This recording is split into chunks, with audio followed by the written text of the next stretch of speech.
एक गांव में दामोदर नाम का एक आदमी अपनी पत्नी के साथ रहता था। वह बहुत गरीब थे। कभी कभी उन्हें भूखे ही सो जाना पड़ता था। इतना होने पर भी दामोदर की पत्नी सुनीता उसे हमेशा समझाती। कभी तो अच्छे दिन लौटेंगे, अभी तो हमारे शरीर में शक्ति है। पत्नी की इन बातों से दामोदर का हौसला बना रहता। उनके पास एक गाय थी। गरीबी के कारण वे गाय को अच्छी खुराक भी नहीं दे पाते थे, जिससे गाय अधिक दूध नहीं देती थी। जो भी दूध मिलता उसे पीकर अपनी भूख मिटाते। खेती का मौसम आने पर दोनों काम पर निकल पड़ते। इस मौसम के जाने पर दोनों जंगल को जाते, सूखी लकड़ियां बीन कर लाते, उन्हें बेचते और उनसे मिले पैसों से अपना गुजारा करते। एक बार गाय ने बछिया को जन्म दिया। दामोदर की पत्नी ने सोचा, दुधारू गाय को खरीदने वाले लोग मिल जाते हैं, क्यों ना इसे बेचकर रुपयों से कोई धंधा शुरू किया जाए। उसने अपने मन की बात पति को बताई। दामोदर गाय बेचने को राजी हो गया।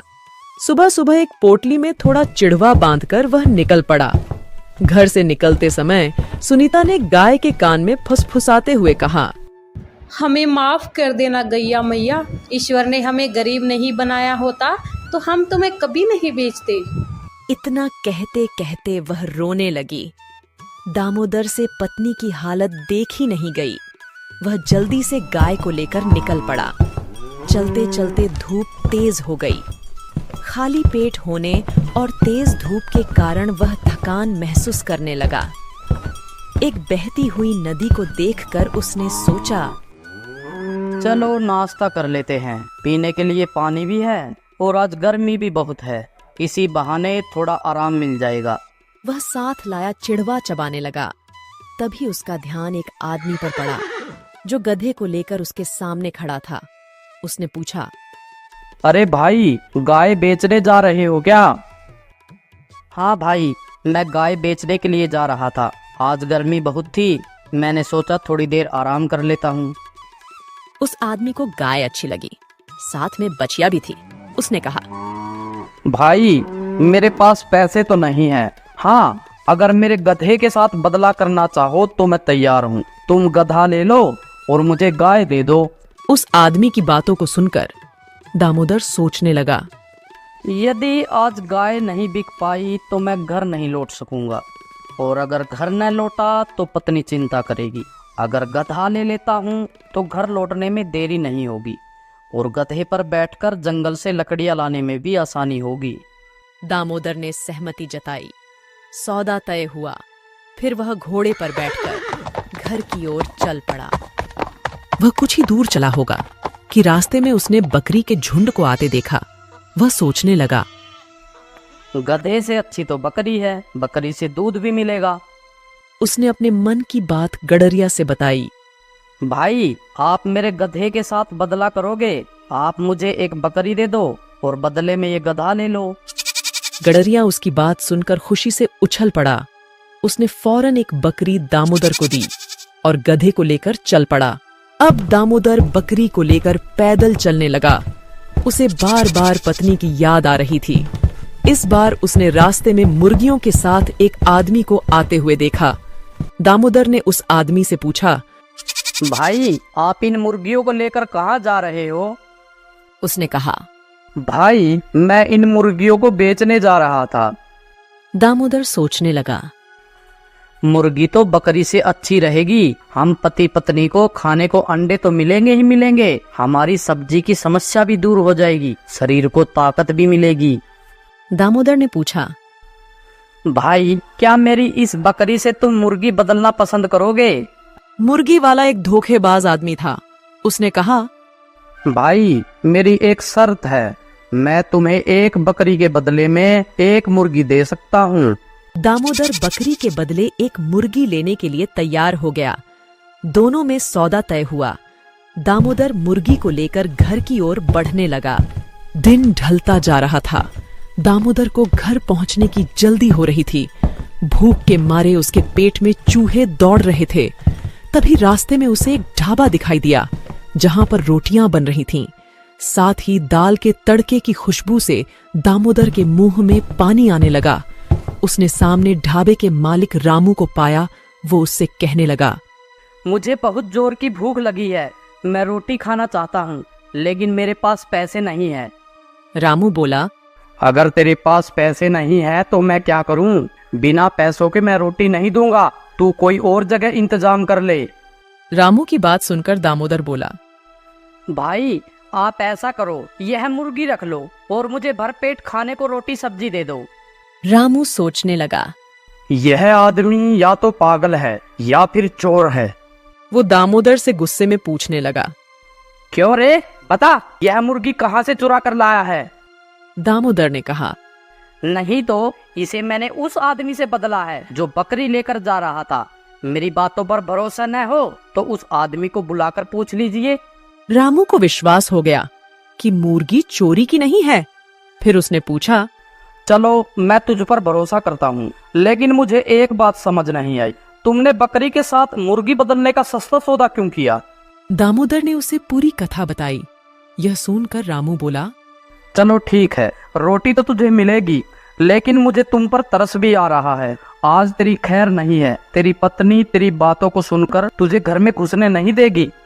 रामू की बात सुनकर दामोदर बोला, आप मेरी पत्नी को नहीं जानते। मेरी पत्नी अनपढ़ जरूर है, लेकिन है बहुत समझदार। मेरे इस सौदे पर वह भी नाराज नहीं होगी। रामू ने कहा, ऐसी बात है, चलो शर्त लगाते हैं। दामोदर ने कहा, ठीक है, पर शर्त क्या होगी? रामू बोला, चलो तुम ही बता दो। दामोदर गरीब था, उसके पास देने के लिए तो कुछ था नहीं। उसने कहा, अगर मैं शर्त हार गया तो खाली हाथ वापस लौट आऊंगा और जिंदगी भर आपकी नौकरी करूंगा, लेकिन अगर आप शर्त हार गए तो? रामू ने कहा, अगर मैं शर्त हार गया तो तुम्हें गाय, गधा, बकरी और मुर्गी की पूरी कीमत दूंगा। दामोदर कहने लगा, सेठ जी मुझे शर्त मंजूर है, लो इस मुर्गी को पकड़ो और मुझे खाने के लिए दाल रोटी दो। दामोदर जब रोटी खाने लगा तो रामू ने कहा, भाई मैं भी तेरे साथ चलूंगा, क्योंकि मुझे तेरी पत्नी के धैर्य की परीक्षा लेनी है। दामोदर ढाबे के मालिक को लेकर चलने को तैयार हो गया। दोनों को घर पहुंचते पहुंचते अंधेरा हो चुका था। दामोदर पत्नी को आवाज देते हुए घर के अंदर घुस गया। रामू बाहर खड़ा होकर उनकी बातें सुनने लगा। दामोदर को कमरे में आते देख उसकी पत्नी ने कहा, चलो अच्छा हुआ, रात होने से पहले ही आप वापस आ गए। गाय कितने में बिकी? दामोदर ने कहा, गाय तो मैंने बेच दी, मगर पैसे हाथ नहीं आए। उसके बदले मुझे एक गधा लेना पड़ा। उसकी पत्नी बोली, चलो कोई बात नहीं, अब तुम्हें लकड़ी लाने जंगल तक पैदल नहीं चलना पड़ेगा, लकड़ी भी गधे पर ढो सकते हो। दामोदर ने कहा, यही सोचकर तो मैंने सौदा तय किया था, लेकिन रास्ते में एक घटना हो गई जिसके कारण गधा भी हाथ से निकल गया। उसकी पत्नी बोली, कोई बात नहीं, तुम्हें चोट तो नहीं आई? दामोदर ने कहा, नहीं नहीं, इस प्रकार की कोई घटना नहीं हुई। रास्ते में घर लौटते हुए गधे के बदले एक बकरी लेनी पड़ी, यह सोचकर कि गाय के न होने पर भी हमें दूध की कमी नहीं होगी। उसकी पत्नी बोली, हाँ यह तो तुमने अच्छा सोचा, चलो अब दूध की परेशानी तो नहीं रहेगी।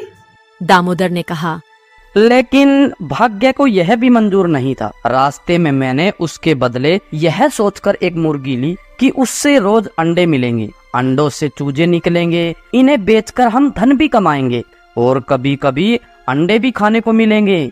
उसकी पत्नी बोली, यह भी बहुत अच्छा सोचा, मुझे भी बहुत दिनों से मुर्गी पालने की इच्छा हो रही थी, कहाँ है मुर्गी?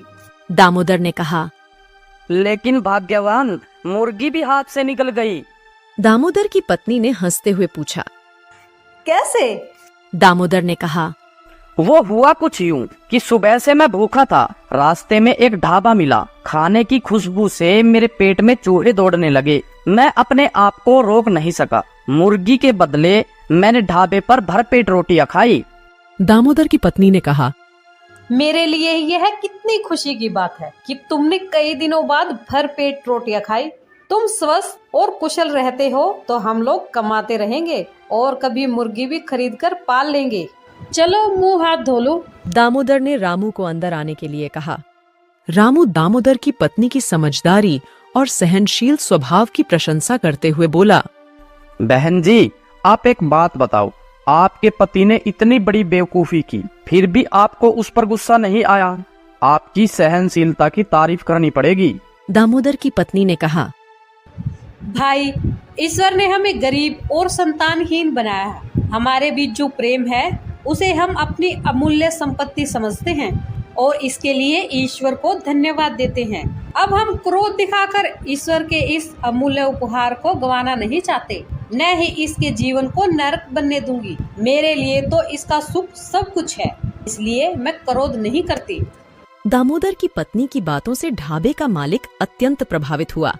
इसके अलावा शर्त के अनुसार उसने उसे 5,000 रुपए दिए, साथ ही उन्हें नौकरी पर भी रख लिया। एक गांव में रमेश नाम का किसान रहता था। परिवार में उसकी पत्नी और 2 बच्चे थे।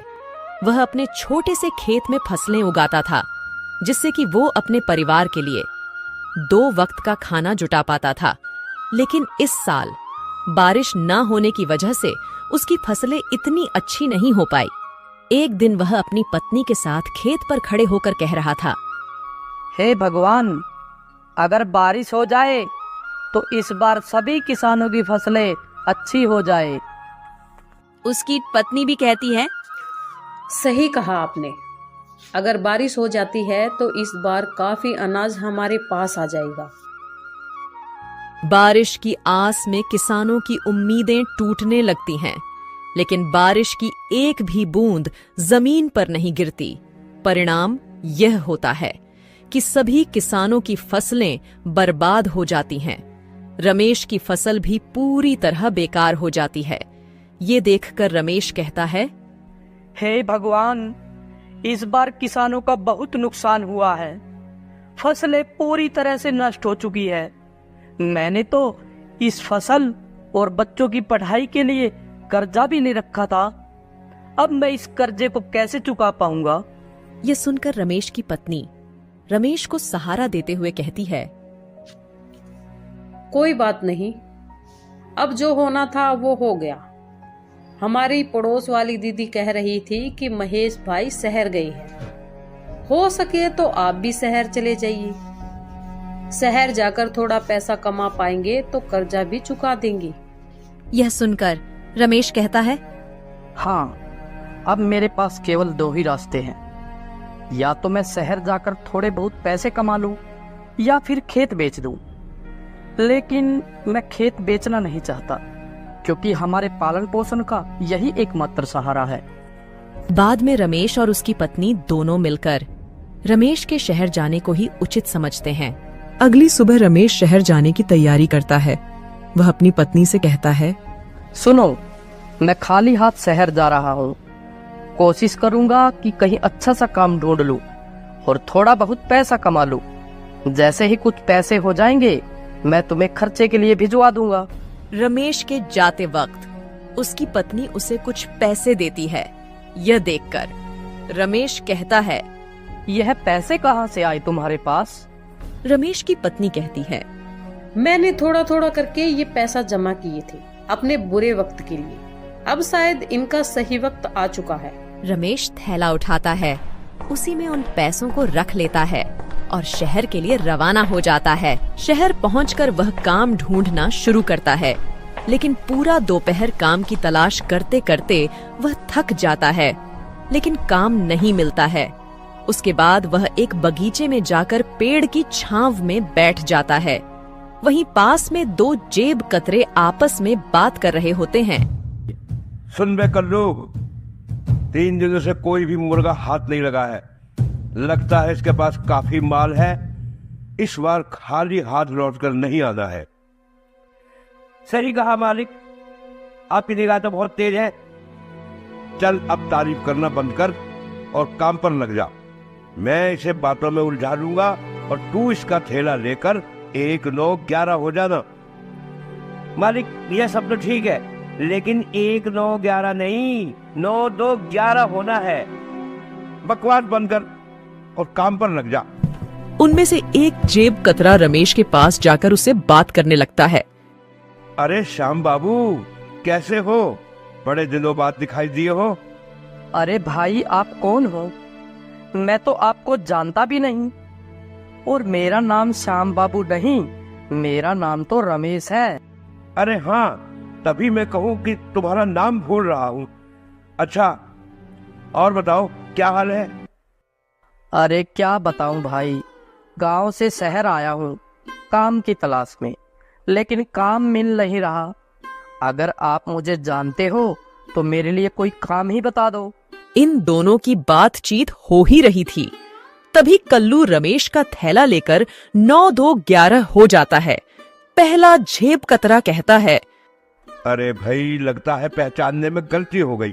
चलो मैं चलता हूँ। अजीब लोग हैं शहर की, पहले खुद ही जान पहचान का दिखावा करते हैं और बाद में खुद ही अनदेखा करने लगते हैं। इतने में रमेश की नजर अपने थैले की ओर पड़ती है, लेकिन वहां पर थैला न देखकर वह काफी निराश हो जाता है और कहने लगता है, शहर के लोग तो बड़े ही दयाहीन हैं। मैं तो सोचता था शहर के लोगों का बड़ा दिल होता है, लेकिन यहाँ तो दिल है ही नहीं किसी के पास। गरीब के थैले को भी नहीं छोड़ते। वह भगवान से प्रार्थना करता है कि वही उसकी मदद करें। इतने में रमेश के पीछे से एक दर्द भरी आवाज आती है, बचाओ बचाओ। रमेश उस आवाज को सुनता है और देखता है कि वहां एक घायल व्यक्ति जमीन पर नीचे पड़ा हुआ है। उसके आसपास से लोग गुजर रहे हैं, लेकिन कोई भी उसे सहारा नहीं दे रहा है। रमेश उसकी घायल स्थिति को देखकर तुरंत हॉस्पिटल ले जाने का इंतजाम करता है। हॉस्पिटल ले जाकर वह डॉक्टर से बात करता है। डॉक्टर साहब, जरा इन्हें देखिए, यह बहुत घायल है और दर्द के मारे तड़प रहे हैं। डॉक्टर उस व्यक्ति की हालत देखता है और कहता है, तुरंत इलाज शुरू करना होगा। इसके लिए तुम्हें कुछ पैसे काउंटर पर जमा करने होंगे। ये सुनकर रमेश आश्चर्य में पड़ जाता है और डॉक्टर से कहता है, डॉक्टर साहब, आज ही सुबह मैं शहर आया हूँ काम की तलाश में, लेकिन काम तो मुझे मिला नहीं। ऊपर से मेरा बैग भी किसी ने चुरा लिया है। डॉक्टर उस व्यक्ति का तुरंत इलाज शुरू कर देते हैं और कुछ समय बाद बाहर निकलते हैं। तभी रमेश अपनी जेब से एक पर्स निकालता है, जो उसे घायल व्यक्ति को हॉस्पिटल लाते हुए उसकी जेब से गिरते हुए मिल गया था। वह उसे डॉक्टर को दिखाते हुए कहता है, ये लीजिए डॉक्टर साहब, ये इन्हीं का पर्स है। मैंने तो इसे खोला भी नहीं है, देख लीजिए, शायद इसमें कुछ पैसे हो। डॉक्टर उस पर्स को चेक करता है तो उसमें बहुत सारे आईडी कार्ड और क्रेडिट कार्ड होते हैं। जब डॉक्टर उनकी आईडी कार्ड को चेक करता है तो उसे पता चलता है कि यह तो शहर के सबसे अमीर आदमी है। वो तुरंत रमेश से कहता है, अच्छा हुआ जो तुम इन्हें हॉस्पिटल लेकर आ गए। तुम जानते हो, ये शहर के सबसे बड़े आदमी हैं। मुझे नहीं पता डॉक्टर साहब, मैंने तो अपना फर्ज निभाया है। डॉक्टर रमेश को शाबाशी देता है और कहता है, कल सुबह इन्हें होश आ जाएगा। तुम कल सुबह आकर इनसे मिल सकते हो। रमेश रात भर उस गार्डन में ही सोता है और सुबह होते ही वह हॉस्पिटल वापस आ जाता है और डॉक्टर से पूछता है, डॉक्टर साहब, अब इनकी तबीयत कैसी है? डॉक्टर कहता है, हाँ, अब बिल्कुल ठीक है, तुम इनसे मिल सकते हो। डॉक्टर उस व्यक्ति से रमेश का परिचय कराते हुए कहता है, यह रमेश जी हैं। इन्होंने ही आपकी जान बचाई है। घायल अवस्था में यही आपको हॉस्पिटल लेकर आए थे। यह सुनकर अशोक जी कहते हैं, धन्यवाद मेरी जान बचाने के लिए। तुम कौन हो और क्या करते हो? तभी रमेश कहता है, मैं गांव से शहर आया हूँ एक अच्छे से काम की तलाश में, लेकिन अभी तक मुझे कोई भी काम नहीं मिला है। मेरे ऊपर कर्ज है, मैं उस कर्ज से मुक्त होना चाहता हूँ, इसलिए मैं शहर पैसे कमाने के लिए आया हूँ। अशोक जी ये सोचकर हैरान हो जाते हैं कि यह व्यक्ति इतनी परेशानी में होते हुए भी मुझे हॉस्पिटल लेकर आया। वह कहते हैं, मुझे ये जानकर बहुत अच्छा लगा कि इस समय भी तुम जैसा अच्छा और ईमानदार इंसान है। एक काम करना, कल मेरी छुट्टी है तो तुम कल सुबह ठीक इसी समय आना। मेरे पास तुम्हारे लिए काफी अच्छा काम है। रमेश शुक्रिया अदा करते हुए वहां से चला जाता है। अगले दिन ठीक उसी समय हॉस्पिटल पहुंचता है।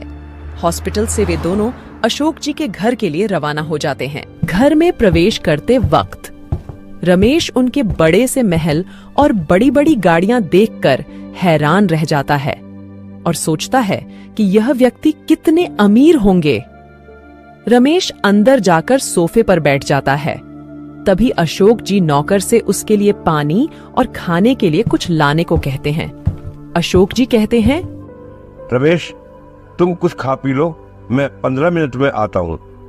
कुछ देर बाद अशोक जी आते हैं और कहते हैं, रमेश, शहर के बाहर मेरी एक बड़ी फैक्ट्री है जिसमें खेती से जुड़े उत्पाद बनाए जाते हैं। खाने पीने का कोई झंझट नहीं है। वहाँ पर तुम्हें खाने पीने को सब मिलेगा, रहने को घर मिलेगा। अगर तुम सहमत हो तो तुम इस काम को कर सकते हो। रमेश कहता है, यह तो मेरे लिए बहुत ही अच्छी बात है। वैसे भी मैं एक किसान हूँ। खेती बाड़ी के बारे में मुझे बहुत अच्छे से पता है।